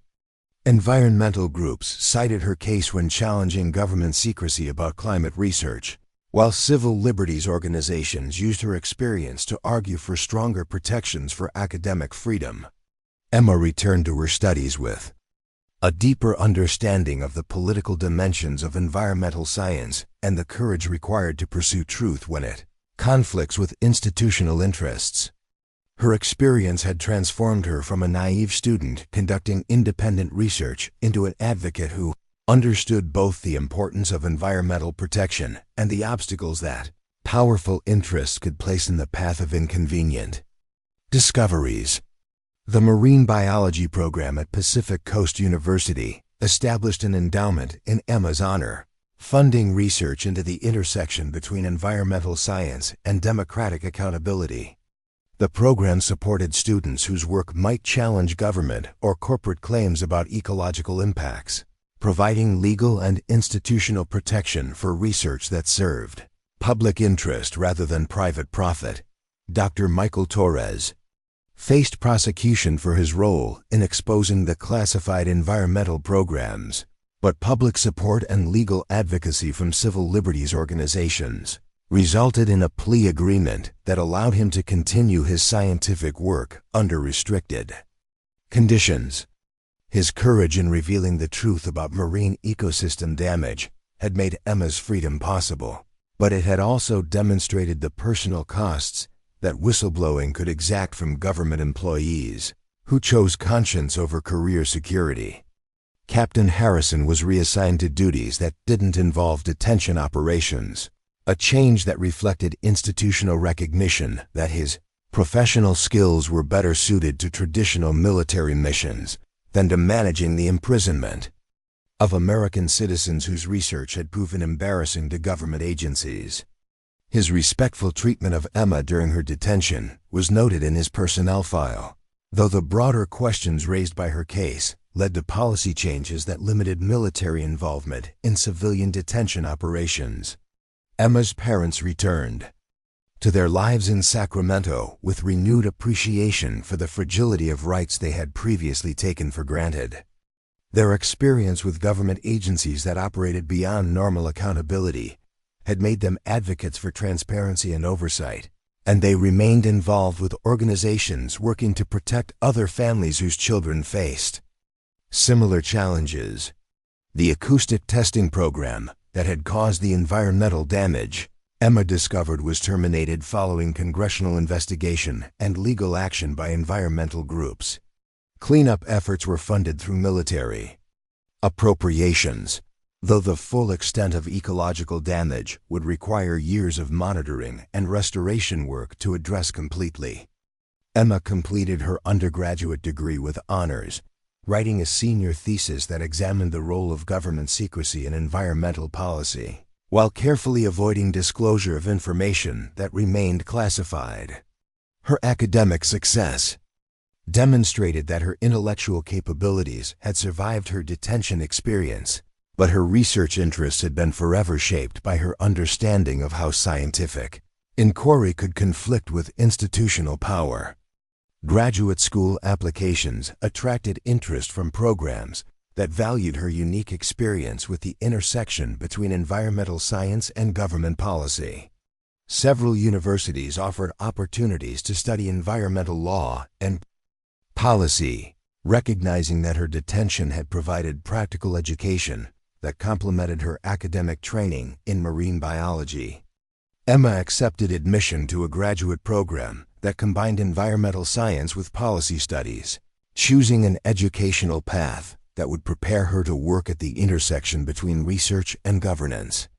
Her goal was to develop expertise that could help prevent other students from facing the kind of persecution she had experienced while still pursuing the environmental protection that had originally motivated her interest in marine biology.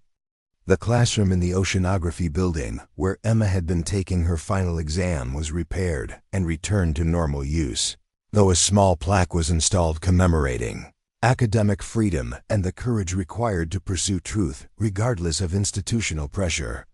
Students taking exams in room 204 were reminded that the pursuit of knowledge sometimes required standing up to powerful forces that preferred comfortable lies to inconvenient truths.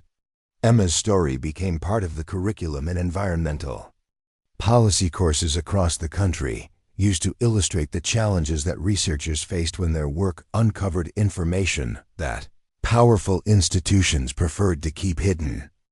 Her experience demonstrated both the vulnerability of individual researchers to government intimidation and the power of public pressure to protect academic freedom when citizens were willing to demand accountability from their institutions. The flash drive that Emma had carried in her jacket pocket during her final exam was eventually returned to her as part of the legal settlement that resolved her detention.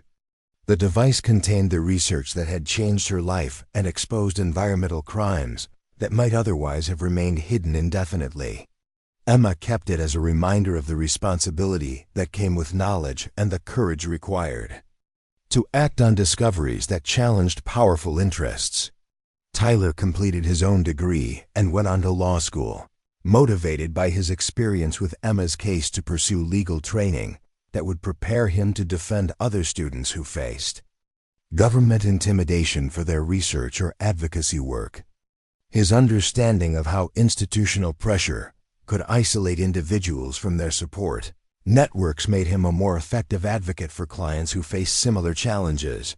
Dr. Foster continued her academic career with enhanced appreciation for the political dimensions of scientific work and the importance of protecting students who pursued research that might prove controversial. She maintained relationships with civil liberties organizations and legal advocacy groups that could provide support for future cases involving government efforts to suppress inconvenient research.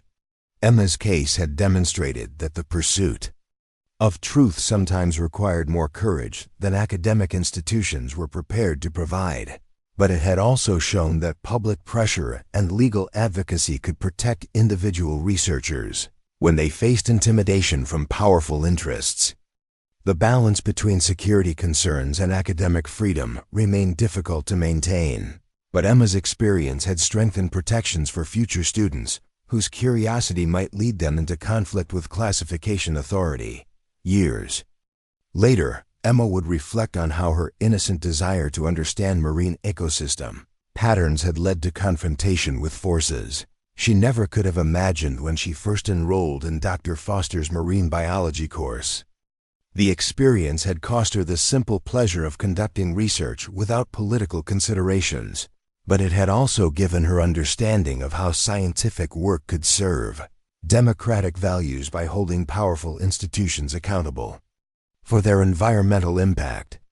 The Pacific Ocean that stretched beyond the university campus remained the focus of Emma's professional work, though her research now incorporated explicit consideration of how government and corporate interests could distort scientific understanding of environmental challenges.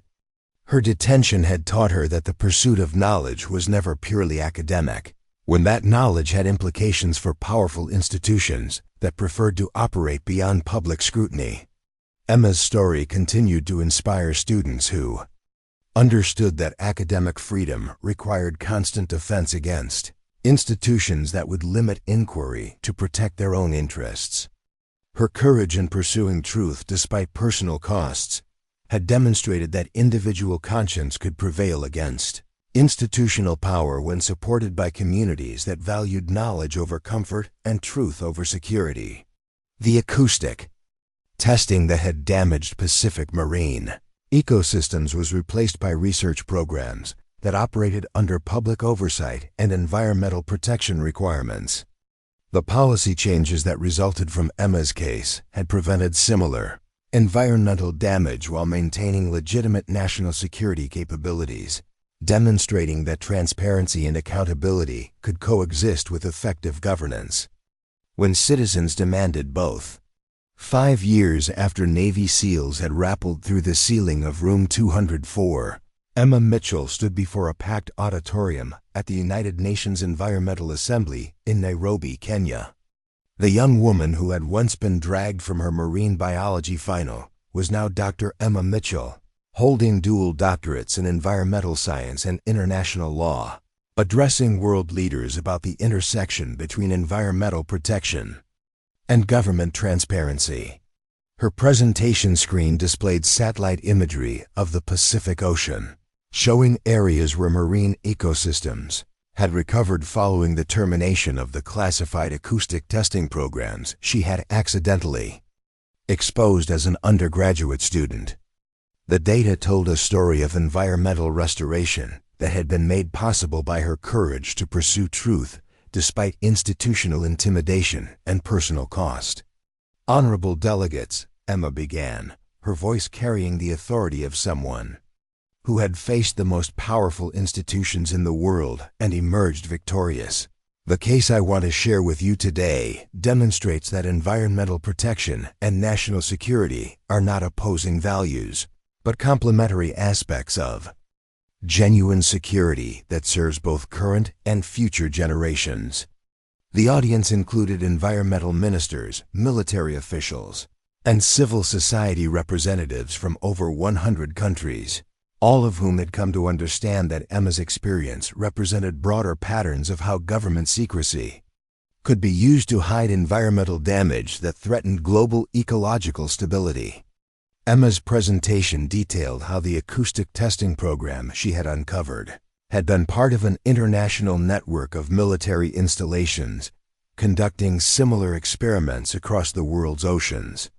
Her research had catalyzed investigations that revealed systematic environmental damage being hidden through classification protocols in dozens of countries, leading to the international environmental transparency agreements that delegates were meeting to negotiate. The Pacific Marine Recovery Zone that you see here, Emma continued, indicating areas on her satellite display where ocean temperatures and species populations had returned to sustainable levels, represents what becomes possible when scientific research is allowed to operate free from political interference and institutional intimidation. The recovery had taken years of coordinated international effort, funded through settlements paid by military contractors whose acoustic testing had violated environmental protection laws. The legal framework that made these settlements possible had been developed through advocacy efforts that built on the precedent established by Emma's case and the congressional reforms that had followed her detention. In the audience, Tyler Brooks watched with pride as his former classmate commanded the attention of world leaders who hung on her every word. His own path had led to partnership in an international law firm specializing in environmental and human rights cases, with Emma's situation having been the formative experience that shaped his career commitment to protecting individuals who challenged powerful institutions. Tyler's law firm had represented dozens of researchers and activists who faced government intimidation for their environmental work, building on legal precedents established through Emma's case to create stronger protections for scientific freedom. His understanding of how institutional pressure could isolate individuals from their support networks had made him particularly effective at coordinating defense strategies that mobilized public pressure before government agencies could succeed in silencing their targets. Dr. Foster, now in her 70s but still actively engaged in environmental education, sat in the front row of the auditorium beaming with the satisfaction of a mentor who had watched her most promising student exceed every expectation. The endowment established in Emma's honor at Pacific Coast University had funded research by hundreds of students whose work might otherwise have been suppressed by institutional interests that preferred convenient lies to inconvenient truths. Foster's own career had been transformed by her advocacy for Emma during those crucial weeks when the young woman's fate had hung in the balance.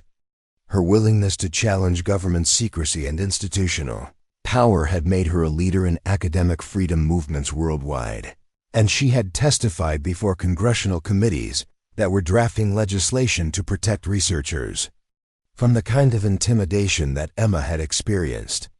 The Pacific Coast University Marine Biology program had become internationally recognized for producing graduates who understood the political dimensions of environmental science and were prepared to defend their research against institutional pressure. The program's emphasis on ethical decision-making and civic responsibility attracted students from around the world who wanted to contribute to environmental protection through rigorous science combined with principled advocacy. Captain Jack Harrison, who had supervised Emma's detention, was also present in the UN auditorium, though his presence reflected professional rather than personal interest in the proceedings. His career had taken him into environmental security consulting, helping military organizations develop capabilities that served genuine security needs, without causing the kind of ecological damage that had characterized earlier programs. Harrison's experience with Emma's case had convinced him that military effectiveness required public trust, and that public trust could not be maintained through secrecy that hid activities harmful to the communities that military institutions were supposed to protect. His consulting work focused on developing transparent protocols for military environmental impact assessment that balanced security concerns with democratic accountability. The transformation in Harrison's perspective reflected broader changes within military culture that had resulted from the congressional investigations triggered by Emma's case. Military environmental programs now operated under civilian oversight, designed to prevent the kind of ecological damage that had been hidden through classification protocols, while maintaining legitimate security capabilities through transparent processes that built public confidence. Emma's UN presentation included video testimony from Dr. Michael Torres, the former government scientist whose courage in exposing classified environmental damage had made her freedom possible. Torres had eventually been pardoned by a president who recognized that his whistleblowing had served the public interest, and he had returned to academic research focused on developing environmental monitoring technologies that could operate under democratic oversight. Torres's experience had demonstrated both the personal costs and the ultimate rewards that could come from choosing conscience over career security when facing institutional pressure to hide environmental damage. His willingness to sacrifice his government career had saved not only Emma's freedom, but also marine ecosystems across the Pacific that would have suffered irreversible damage if the acoustic testing had continued.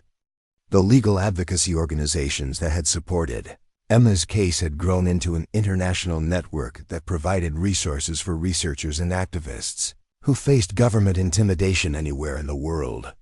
The Electronic Frontier Foundation, American Civil Liberties Union, and similar organizations in dozens of countries had developed rapid response capabilities that could mobilize public pressure and legal advocacy before institutional intimidation could seed in silencing inconvenient research. Emma's story had become a template for how individual courage, combined with organized advocacy, could challenge even the most powerful institutions when they exceeded reasonable bounds in pursuit of secrecy.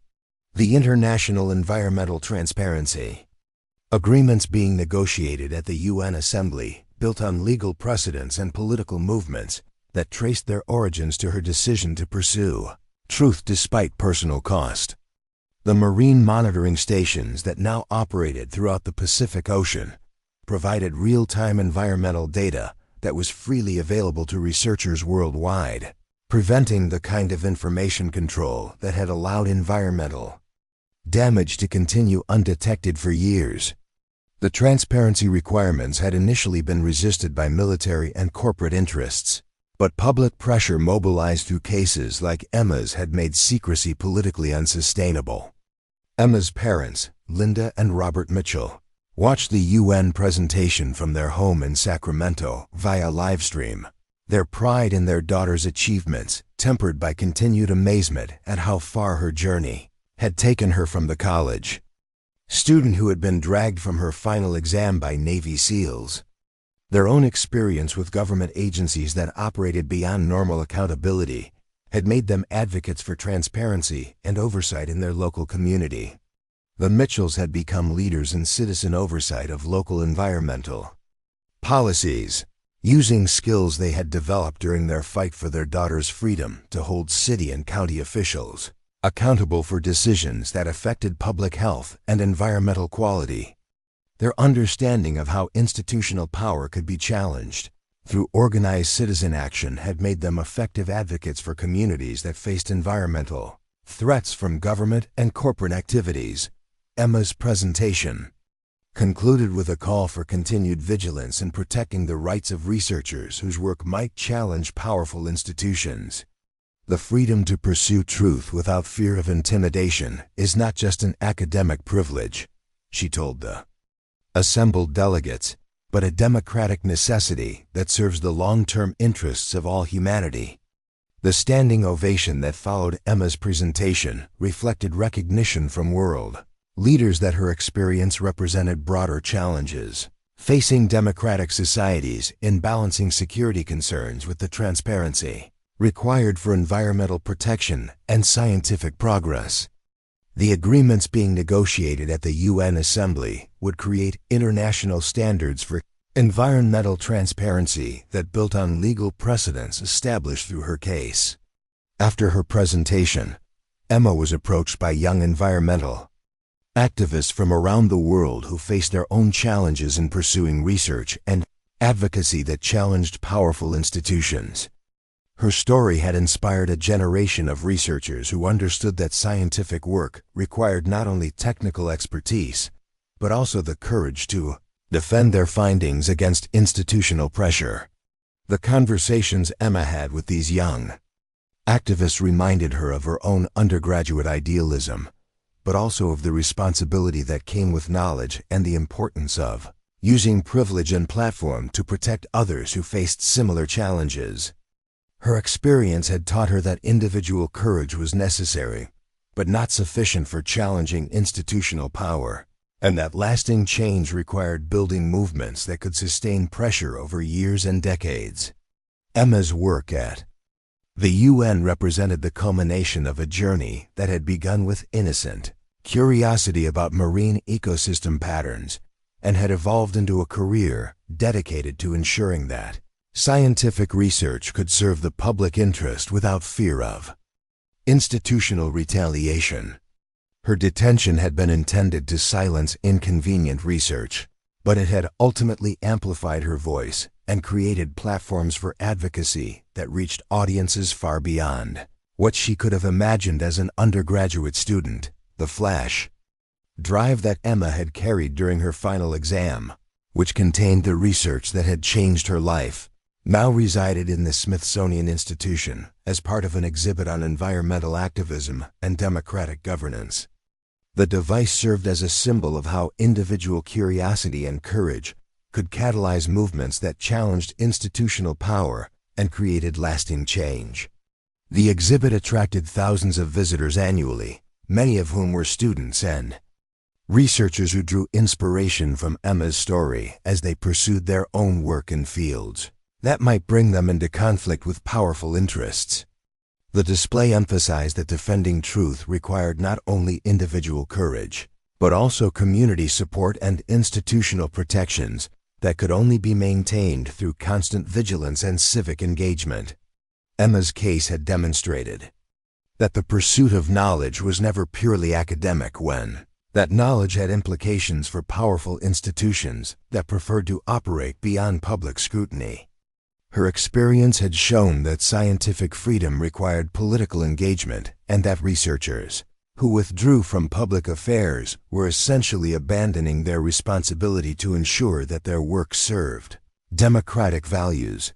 The international environmental monitoring network that had grown out of investigations triggered by Emma's case now employed thousands of scientists worldwide, providing career opportunities for researchers who wanted to contribute to environmental protection.